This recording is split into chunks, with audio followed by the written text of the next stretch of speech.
My sister looked me dead in the eye and said, "You're not family anymore." My parents stayed silent. Even though I flew 8 hours just to attend their anniversary, they wouldn't even let me step inside. I didn't yell. I chose something else. 1 hour later, they were screaming in panic. I stood there on the doorstep, my hands gripping the gift I had spent weeks preparing. It had taken everything to come here today. 8 hours of travel, a heart full of hope, a sliver of belief that this time maybe something would change. But no. As soon as I set foot on those familiar steps, the door slammed shut on everything I had tried to rebuild. My sister's face was cold, her eyes sharp as daggers. It wasn't a look of anger, it was something worse. Pure indifference. Her words were calculated, deliberate, and final. "You're not family anymore." The weight of her words pressed down on me, suffocating me as I stood there, frozen. I expected a fight, or at the very least, a trace of hesitation from my parents. But there was nothing. They stood behind her, stone-faced, not a flicker of emotion in their eyes. They didn't even blink. They didn't say a word. I felt the years of quiet rejection, of being pushed aside, crash down on me in that single, gut-wrenching moment. The gift in my hands felt heavier now, its weight symbolic of all the effort, the love, the hope that had gone into it. And yet, I was still nothing to them. I didn't shout. I didn't beg. I didn't ask why. Because I already knew. Their silence, their refusal to even acknowledge me, had already answered that question. I had been erased long before this moment. Today was just the first time they said it out loud. And so, I turned around. Without a word, without looking back, I walked down the steps. My heart felt like a stone in my chest, but I kept walking. Slowly, deliberately, as if my every step carried the weight of a decision that had been a long time coming. I stepped away from the door, away from the life I had once tried so desperately to fit into. They thought shutting the door would be the end of it. But they didn't know what I carried with me, what I was ready to unleash. What they didn't see coming was the moment that would come just 1 hour later. The sound of panic would soon echo through their celebration. The polished, perfect image they had worked so hard to maintain would crack. They would regret the moment they let me walk away. But by then, it would be too late. As I made my way down the street, the weight of their rejection still pressing against me, I felt something stir within me. Not rage, not sadness, something different, a strange calmness, a quiet resolve. This was no longer about them. It was about me. And I wasn't done yet. As I walked away from the anniversary celebration, the weight of my sister's words kept echoing in my mind. "You're not family anymore." They weren't just words. They weren't a sentence, a verdict. The cold air hit my face as I walked down the sidewalk, and yet I felt nothing but numbness. The city around me was still bustling, people rushing past without a second glance, as if nothing had changed. But for me, everything had. I had always been a part of that family, or at least I tried to be. As a kid, I did what I could to stay close. I spent hours organizing files for the business, helping with events, trying to prove I could be a part of their world. I worked hard at school, hoping for a scrap of recognition. But no matter how much I tried, I was always just there. My sister, though, she was different. She was always front and center, with my parents. She went to site visits, joined calls with vendors, and was praised at every opportunity. She was everything I wasn't. And still, I worked quietly in the background, doing what I was told, hoping that maybe, one day, they would see me. But it never happened. I used to think it was all about timing. Maybe I was in the right place at the right time. But then I realized it wasn't timing at all. It was something deeper. Something I could never change. I'd never been in their spotlight. Even when I got good grades or when I tried to contribute, it always felt like my efforts didn't matter. The family business, Cole Event Group, was always at the center of everything. My parents built it from the ground up, and it became their identity. Publicly, they were seen as this perfect power couple. Everyone admired them, listened to their speeches about entrepreneurship and community. But at home, things were different. The closer you were to the business, the more you mattered. My older sister lived in that center circle. Everything she did, it had value. But when I brought home a good report card, or helped around the house, no one noticed. They never seemed to care unless it was something related to their business. They didn't ask about my interests, my goals. They only asked how I could help with the company. I spent years building my own life around their expectations, pushing myself to succeed in ways I thought would finally win me their approval. But nothing worked. I still remember the time when I was 20. There was a weekend retreat planned for the family, staff included. It was meant to be a chance for all of us to come together. I drove to the meeting point, excited about the opportunity to bond, but when I arrived, the parking lot was empty. A text came in saying the group had left the night before because plans had changed. I was never told. Later, when Cole Event Group opened a flagship venue downtown, the announcement came through a press release. My parents and my sister were all smiles, standing under the marquee for the ribbon cutting. I wasn't even on the guest list. I didn't hear about it from them. I read about it in the paper, as an outsider. That moment crushed me. It wasn't just about missing an event. It was about realizing I was never truly part of their world. I had worked so hard, tried so many times, but I was always on the outside. I decided to build my own life, one that didn't depend on their recognition. I went to school for accounting, got my degree, passed my exams, and set up my own small practice. At first, it was just a side gig, something I did to prove I could stand on my own. But when they needed me, when the senior accountant at Cole Event Group quit, they called me to step in for a while. At first, I hesitated, but then I agreed. I thought, maybe this time would be different. Maybe this was my chance to show them that I could be valuable in their world. The deeper I got into the business, the more I realized things weren't what they seemed. There were gaps in the payroll reports. Overtime hours disappeared from the final drafts. Time cards were edited after events, with notes that urged employees to clock out before the work was finished. When I asked about these discrepancies, I was told it was just industry standard. I was told I was making a big deal out of nothing. But the more I dug, the more I saw that there was something off. Relief grants, meant to support the business through tough times, had been used for cosmetic renovations and executive perks. It didn't take long to realize how deep the problems ran. I brought my findings to the management team. They assured me that everything was above board. The explanations were polished, rehearsed. But the room went still when I entered. Suddenly, I wasn't a trusted family member anymore. I was just the outsider, the person asking too many questions. From that moment on, things changed. Emails that used to come to me for input started arriving without my name on them. When I entered the office, conversations stopped. I became invisible again, just as I had always been. Only this time it wasn't just about being ignored. I was being pushed away. I had been right all along. There was no place for me in their world. So I saved the documents I handled, quietly, without anyone noticing. Payroll summaries, internal memos, grant reports, everything that showed the company's true operations. At first, I told myself it was just a precaution. But deep down, I knew it was something more. I was preparing for a moment that was coming. It wasn't long after that when the invitation arrived. A formal card with embossed edges, inviting me to their anniversary celebration. The letter was full of high praise, making it feel less like an invitation and more like a press release. The family always went all out for these things, and this year promised to be the grandest yet. I held the card in my hand, staring at it for a long time. I didn't know what to do with it. It felt like an offering, but I didn't know if I should accept it or just let it go. I thought about not going, but something inside told me I had to. Maybe, just maybe, this time would be different. Maybe this time, they would finally see me for who I was. I didn't know then that this decision would change everything.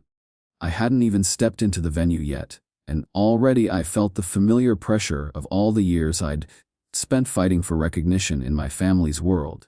The weight of the invitation in my hand seemed heavier now, as though it symbolized everything I'd tried to prove. Everything that had always been ignored. The venue was elegant, polished to perfection. It had the kind of glow that only comes from wealth and status. The guests filtered in through the doors, all dressed in expensive fabrics and carrying themselves with the air of people who knew they belonged. Everything about this place felt like a dream, something I would never be a part of. Yet here I was, holding this fragile hope that maybe, just maybe something might have changed. The scent of fresh flowers hung in the air, mingling with the warm hum of conversation. I felt out of place as I stood there, watching the guests arrive, their laughter like a distant sound. I was here, but I wasn't truly part of this world. I had never been. My sister's face flashed in my mind, how she'd always been at the center of everything. She was the one everyone paid attention to, the one who mattered. As for me, I'd always been on the edges, the one who did the work without the recognition. The one who was never truly seen. I shook my head, trying to push away the thoughts that threatened to cloud my mind. I couldn't dwell on them. I had come here with a purpose. I had come here for a reason. The door opened again, and there she was, my sister. She stepped out into the night air, her heels clicking sharply against the pavement. Her posture was perfect, her smile carefully curated. She was everything I could never be. And then, she saw me. Her expression didn't change. She just stood there, blocking the entrance, her eyes narrowing as if she had seen a ghost. Without hesitation, she stepped in front of me, placing herself firmly in my path. "You're not welcome here," she said, her voice cold flat. I blinked, unable to process the words at first. I hadn't expected this. After all this time. Not after the effort I'd put into trying to rebuild something, anything between us. But there it was. The final rejection. Behind her, my parents stood silent, their faces unreadable. They didn't even move, didn't even acknowledge my presence. They didn't need to say anything. Their silence spoke louder than any words ever could. They had made their choice. I had always wondered if there would be a moment when it all finally broke. A moment when the years of disappointment and exclusion would come to a head. This was that moment, and in that moment, I knew. I knew that nothing I did, no matter how much I tried, would ever change what they had decided. I stood there, gift still in my hand, feeling the weight of everything I had tried to build, everything I had hoped for, crashing down. I didn't yell. I didn't fight. There was no point. My sister's eyes didn't soften. There was no trace of regret in her gaze. It was as though she was simply stating a fact. A fact that I had never been a part of their world, no matter how hard I tried. I turned slowly, without saying a word. My feet carried me away, not because I had to, but because it was the only thing left for me to do. Walking down those steps felt like walking away from a life I'd once known. But the more I walked, the clearer it became. It wasn't about them. It had never been about them. It was about me, and this was the moment I had to claim for myself. I had given them everything. And now I was done. As I moved away from the venue, the sound of the celebration behind me seemed to fade. The city lights stretched out before me, and for the first time in a long while I felt something else. Not sorrow. Not anger. But something else. Something like freedom. I didn't know yet what I was going to do with it. But I knew this: I wasn't going to be their ghost anymore. I wasn't going to live in their shadow. Whatever happened next, it would be on my terms. The weight of the gift in my hands felt lighter now. I didn't need their approval. Not anymore. I turned a corner, and the light from the venue disappeared behind me. But something inside me began to shift. Something that felt like the beginning of a new chapter. I didn't know it yet, but this was only the beginning of something much bigger than any of them had ever expected. I stepped into the small cafe a few blocks from the venue, the soft glow of the interior pulling me in. The noise of the city outside seemed distant now, muffled by the thick windows and warm air inside. I needed a place to clear my head, somewhere away from the sharp sting of rejection still lingering in my chest. The smell of freshly brewed coffee mixed with the faint scent of cinnamon from the pastry counter. It was quiet here, a contrast to the chaotic energy I had left behind at the anniversary celebration. I chose a corner table, set my bag down, and wrapped my hands around a steaming cup of coffee. The warmth was comforting, but my thoughts were still a whirlwind, spinning around everything that had happened. I looked out the window, watching the streetlights flicker on as the evening settled in. The world outside kept moving, oblivious to what had just occurred. To the fact that everything had shifted for me. It was like I had been waiting for some kind of sign, something to guide me toward the next step, but I hadn't expected it to come this way. The rejection from my family still stung. It wasn't just that they had turned me away. It was that they had erased me from their lives without a second thought. It was a kind of cruelty I hadn't been prepared for. But what hit me hardest was how little it seemed to faze them. They had made their decision, and now, I had to figure out what to do with the pieces they left behind. The sound of the coffee cup clinking against the saucer brought me back to the moment. I took another sip, letting the warmth settle in my stomach. I had spent so many years trying to prove myself to them, trying to make them see me. But it was clear now. It wasn't just about me. It was about the family business, Colavet Group. It had always been about that. I was just a side note, a person who existed because I had to, but never because they wanted me to. My mind drifted back to my time working in the accounting office at the company. I remembered the first time I noticed something was off. The payroll reports didn't add up. Overtime hours that were there one day, gone the next. Time cards that were altered after events. I had brushed it off at first, told myself it was nothing. But the more I looked, the more I found. It wasn't just mistakes. It was deliberate. And then there were the relief grants the company received during the pandemic. On paper, they were for keeping employees on the payroll and covering essential costs. But when I dug deeper, I found something else. The money was being moved around, redirected into side accounts, used for things that had nothing to do with the grants. It was that moment, sitting at my desk surrounded by paperwork, that I realized how far the rot ran. They had built this empire on lies and half-truths, and I had been part of it, working for them, unknowingly contributing to the facade. I tried to ignore the unease growing inside me. But I couldn't. I couldn't turn a blind eye to what was happening. The longer I stayed, the more the unease grew. I knew I had to do something, but what? My family wasn't going to listen. They had made it clear that my concerns didn't matter. They had dismissed me, even when I was right. I couldn't be part of their world anymore. I had to leave. I had to make my own way, on my own terms. But as I sat in this cafe, the thought of going public with what I knew felt terrifying. If I exposed them, if I took this further, there was no going back. I could lose everything. But then again, what did I have left to lose? I looked down at my phone, checking the message from Alicia Park. She had responded to my email, asking for a brief call. She had read through the documents I'd sent her and said she wanted to verify the details. My heart pounded in my chest as I thought about what this meant. If I went through with this, if I took that step, everything would change. The decision had never felt more real than it did right now. I wasn't just exposing my family's lies. I was exposing the truth about myself, about what I had been willing to ignore for so long. My fingers hovered over the screen, hesitant. The path ahead was unclear, but I knew one thing for sure. There was no turning back. The truth was out there, and it was going to change everything. I took a deep breath, set the phone down, and made the call. The moment the line connected, I knew it was done. There was no going back. The sound of the call ending lingered in the air long after I put my phone down. It felt surreal, like I was standing on the edge of a cliff, staring down into an unknown abyss.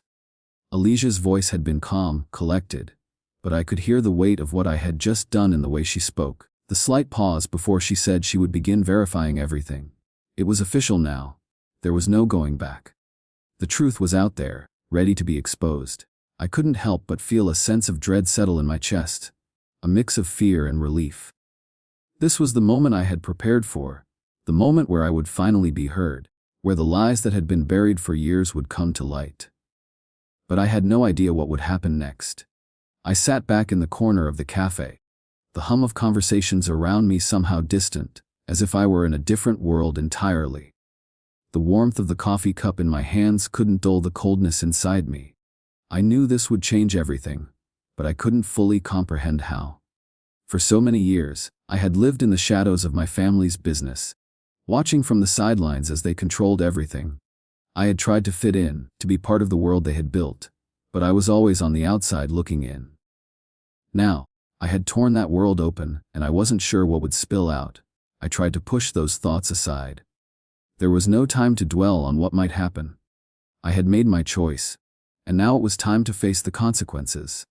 But as I sat there, waiting for the call to come, I couldn't help but wonder, would they come after me? Would my family turn against me? Not just emotionally, but in every way possible. I had spent years trying to prove my worth to them, trying to make them see me as something more than just an afterthought. And now, I had betrayed them in the worst way. Was it worth it? Was exposing them worth everything I was about to lose? The phone buzzed on the table, snapping me out of my thoughts. It was Alicia. She wanted to speak to me again. My heart skipped a beat as I quickly picked it up. "Hello," I said, trying to steady my voice. "Victor." Alicia's voice came through clearly. "I've reviewed everything you sent. The documents are solid. The discrepancies are real. I'm moving forward with this." I felt a rush of mixed emotions, relief, fear, even a bit of pride. I had done it. I had finally exposed the truth. But at what cost? There's no turning back now, is there? I asked, my voice quieter than I intended. No, she replied.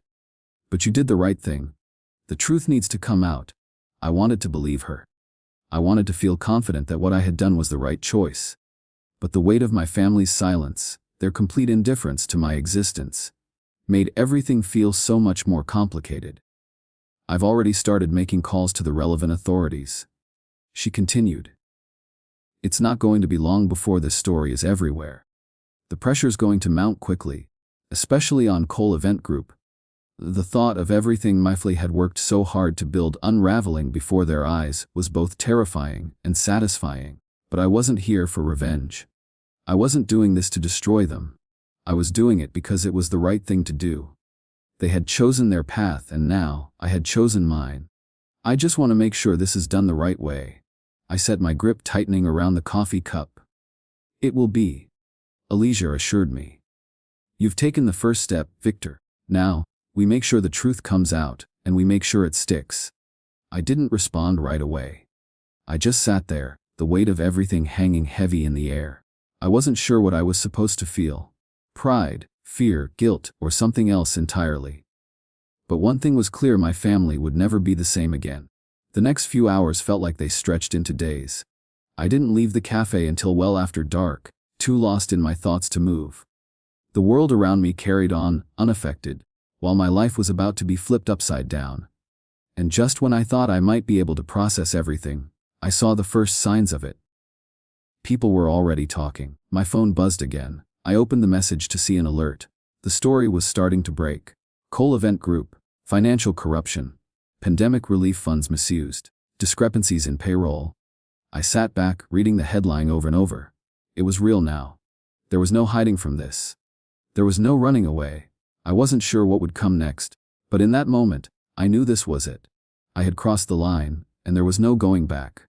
Whatever happened after this would be my choice. And I was ready. The next few days felt like a whirlwind. The article Alicia published hit harder than I had anticipated. I wasn't prepared for how quickly it would spread, how fast everything would change. I woke up to a flood of notifications on my phone, each one alerting me to the growing storm that had begun the moment the story went public. Cole Event Group was now under investigation. The financial discrepancies I had uncovered, the misuse of pandemic relief funds, the shady payroll practices, all of it was now in the spotlight. I sat in my apartment, staring at my phone screen as more articles appeared. Each headline was more damning than the last. My family's empire was crumbling before my eyes. What had been polished and perfect was now exposed as nothing more than a facade. I had known it would happen, but seeing it unfold, seeing the world react to my family's lies was overwhelming. I wasn't sure what I had expected. Maybe I thought it would feel like justice. Maybe I thought I would feel relief. But instead, there was this unsettling sense of detachment. The truth had come out, but at what cost? My family was being torn apart, and I was the one who had pulled the strings. I couldn't bring myself to watch the news. Instead, I buried myself in work. I needed to keep moving, to focus on something other than the destruction I had set in motion. I spent hours on my accounting practice, running numbers, reviewing files, and slowly building something for myself. It felt good to have something solid to focus on, something I could control. But every now and then, I'd glance at my phone, and there it was again. The headlines, the updates, the constant reminder of the chaos I had caused. The family's reaction wasn't slow to follow. I hadn't heard from any of them directly, but the rumors started circulating.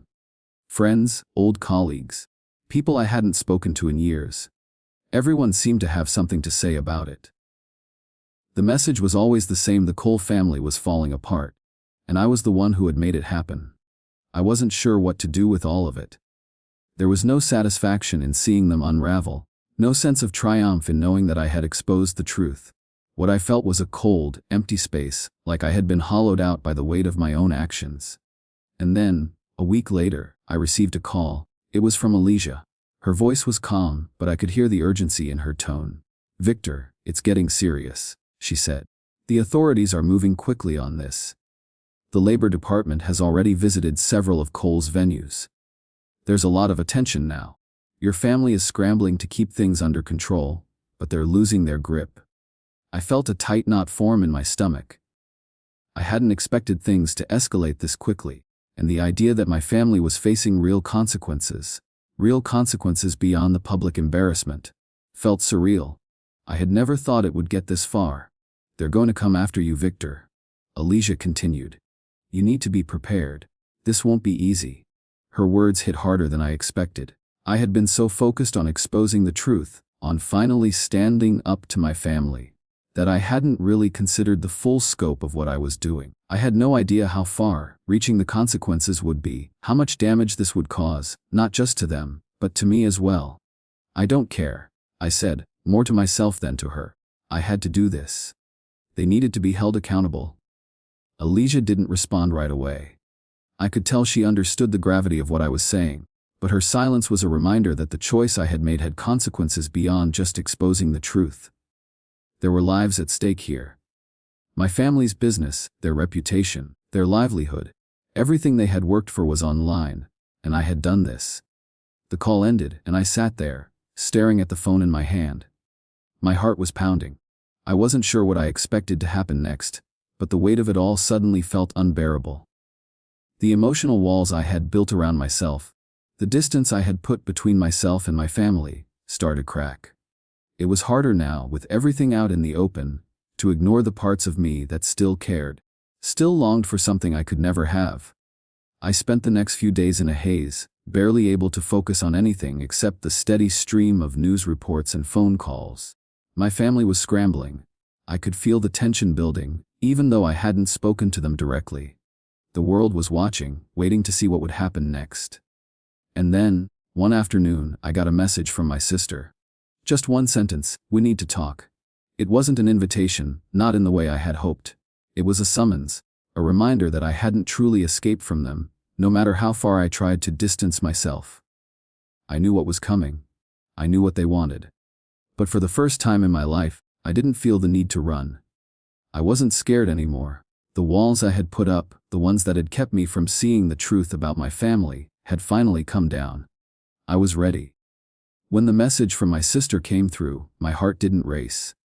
It didn't feel like a sudden rush of adrenaline or fear. It was more like the steady hum of something inevitable, something that had been coming for a long time. I looked at the words again, feeling them settle heavily in my chest. We need to talk. It wasn't an invitation, not in the way I had once hoped. It wasn't an olive branch or a chance for reconciliation. It was a demand, a reminder that, despite everything, I was still part of their world, whether I wanted to be or not. I could feel the weight of the unspoken words behind it, the expectations. My family wasn't done with me yet. I could feel the tension rising in my stomach. Part of me wanted to ignore it, to turn my back and walk away, just like I had before. But I couldn't. I had already set this train in motion, and now there was no stopping it. My hands shook as I typed out a response. When and where? The reply came almost immediately. Tonight, at 6. My place. I didn't need to ask which place she meant. It was the house I had grown up in. The one where everything had started. The one that had always been so full of life and energy and now so full of ghosts. The place where every corner reminded me of what I had lost. I tried to prepare myself, but nothing could ready me for the moment I stepped through the front door. The house looked the same as it always had, with its polished hardwood floors and expensive furniture that seemed to scream success. But the air felt different, tense, like something had shifted, and we were all waiting for it to come crashing down.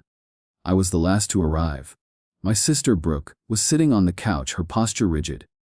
My parents were standing nearby, their faces tight with something I couldn't quite place. Not anger, not fear, but something in between. As I walked in, the silence felt like it stretched for miles. I could feel the weight of their eyes on me. They didn't need to say anything. Their presence said it all. This wasn't about me being welcomed back into the fold. This was about damage control. About trying to salvage what little was left of their perfect image. Brooke stood up first, her voice steady but cold. You've made quite the mess, haven't you? The words stung, but I didn't flinch.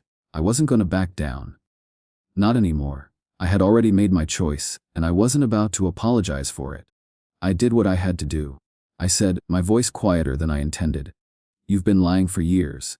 You think I was just supposed to sit by and watch it all fall apart. My parents exchanged glances but said nothing. They were waiting for something. An apology, maybe. Or perhaps they were just looking for some way to make me feel guilty for the choices I had made. But it didn't work. I wasn't the same person I was when I left. I had changed, and there was no going back. Brooke's eyes narrowed. You think this is just about the company. You've ruined everything. You've torn us apart. I didn't tear anything apart, I said, meeting her gaze. You did, all of you. You've been so caught up in your business, in your image, that you forgot about everything else. You forgot about me, about what really mattered. The tension in the room thickened, but I wasn't backing down. Not now. We've lost everything. Brooke continued, her voice rising slightly. And you want to act like you've done the right thing. You've destroyed everything we built. You've destroyed the family. My heart tightened, but I didn't let the emotion show. I had already lost them once. I wasn't about to lose myself in the process of trying to get them back. I didn't destroy anything. I said, my voice calm now. I just exposed the truth. You can't hide from it anymore. There was a long silence, the kind that hangs in the air and settles deep in your chest. My parents were still standing there, unmoving, their faces a mask of control. But I could see it now, the cracks beneath the surface. They weren't as invincible as they had once seemed. Their empire, their perfect little world, was falling apart, and I had made sure of it. Brooke's shoulders sagged and she looked away. For the first time, I saw something other than anger in her eyes. It was exhaustion, and maybe, just maybe, a little bit of regret. But it was too late for that now. You have no idea what you've done, she muttered, her voice breaking slightly. I know exactly what I've done, I replied. And I'm not sorry for it. This was your mess to fix, not mine. The room was heavy with silence again. But it felt different this time. Not the kind of silence where everything is tense and unresolved. It was the kind of silence where nothing more needed to be said. We had all said what needed to be said. I stood there looking at them, and for the first time in my life, I didn't feel like I had to fight for their approval. I had let go of that need. Let go of the hope that maybe, one day they would see me for who I really was. And as I walked out of that room, out of that house, I felt something inside me finally click into place. The distance between us wasn't just emotional anymore. It was real. It was permanent. And I was okay with it. I had made my choice. And I was ready for whatever came next. Weeks passed since I had walked out of that house. And as the dust settled, I realized that the shock of everything was finally beginning to fade. The storm I had set in motion continued to ripple through my family, but I was no longer part of it.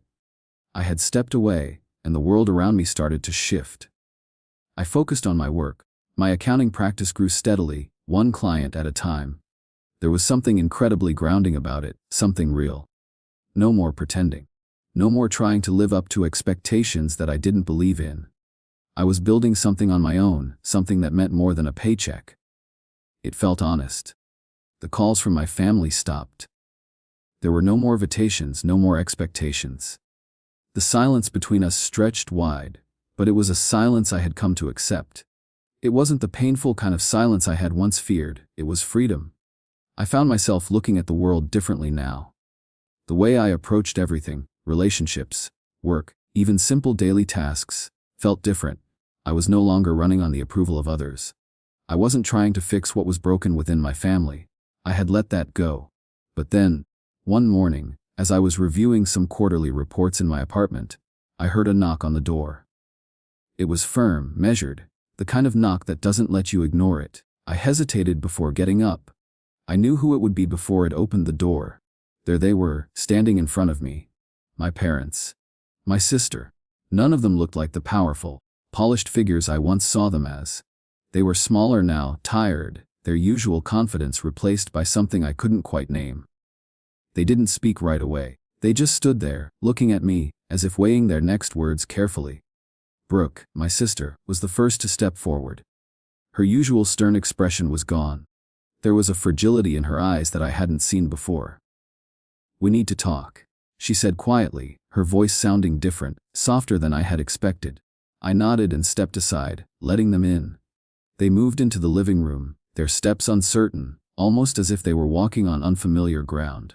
I didn't know what to expect from this conversation, but I knew I wasn't the same person who had walked out of that house weeks ago. My parents sat down slowly, their postures stiff but wary. They looked like they'd laid the weight of the world on their shoulders. Gregory, my father, looked the most defeated. His hands were folded tightly, and he stared at them, not meeting my eyes. Margaret, my mother, was silent, her gaze distant but sharp, like she was calculating something in her head. I waited for them to speak, but the room stayed quiet for a few moments, the tension palpable. Finally, Gregory broke the silence, his voice low, almost apologetic. "Victor, we've lost everything," he said, his eyes now lifting to meet mine. "The company, the reputation, everything we worked for.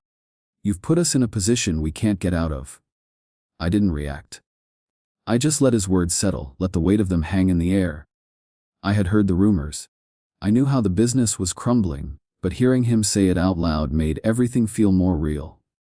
Margaret spoke next, her voice controlled but with a tightness to it. "The business is on the verge of collapse. The press, the regulators, it's too much to handle. But it's not just the company that's falling apart, Victor. It's us, our family. The foundation of everything we built is cracked.